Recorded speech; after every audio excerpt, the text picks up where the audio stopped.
मैं जब इस शहर में आया था तो मेरी जेब में बस 20 रुपए थे। आज मेरे पास बिल्डिंगे हैं, प्रॉपर्टी है, बैंक बैलेंस है, बंगला है, गाड़ी है।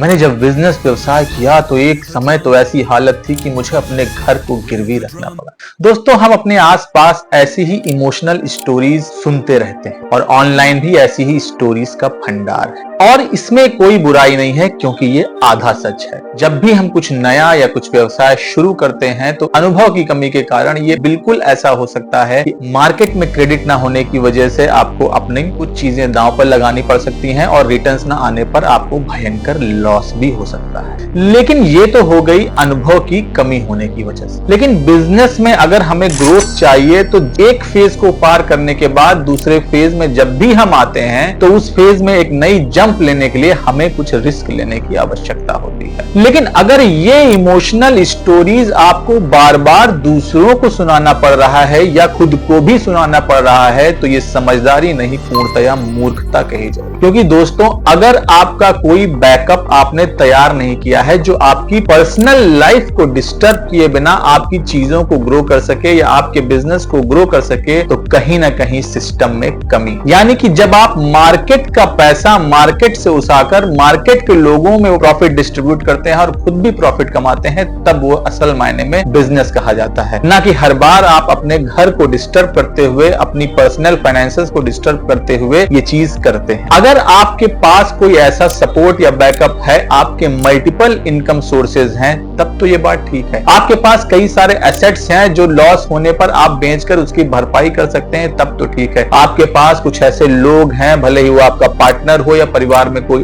और हो, जिनकी इनकम पर डिपेंड होके वो ग्रोथ का रिस्क आप ले सकते हैं। पर अगर ऐसा नहीं है दोस्तों, तो ये इमोशनल स्टोरीज आपको प्रॉफिट देने वाले नहीं है, इससे कुछ भी हासिल नहीं होने वाला। इसलिए आप अपनी पर्सनल फाइनेंशियल और बिजनेस के ग्रोथ में लिए जाने वाले रिस्क को बिल्कुल अलग अलग लेकर चलें, बिल्कुल भी मिक्स ना करें। पर चलिए, ये तो बात हो गई व्यक्तिगत, क्योंकि बिजनेस आपका है, रिस्क आपने लिया, जो भी झेलना है वो भी आपको झेलना है और रिवार्ड जो भी मिलेगा वो भी आपको ही मिलेगा। पर यही प्रणाली हम अपने देश और प्रदेश में सिस्टम, शिक्षा और स्वास्थ्य के क्षेत्र में भी देखते हैं। हम अक्सर पाते हैं कि जहां अच्छी क्वालिटी की शिक्षा एक समान रूप से सबको देने की बात आती है, तो लोग अक्सर इस चीज के पीछे भागते हैं कि फला नेता, फला सांसद, फला विधायक से जुगाड़ लग जाए तो उस अच्छे स्कूल की कुछ फीस कम हो जाए, कुछ ऐसा हो जाए कि हमें किसी कोटे की फीस मिल जाए। पर दोस्तों, और उसके बाद सांसद और विधायक बहुत ही गर्व से उस चीज को बताते हैं कि देखिए इन्होंने कितनी अच्छी इनकी हेल्प करी। पर दोस्तों, अगर ये प्रॉब्लम किसी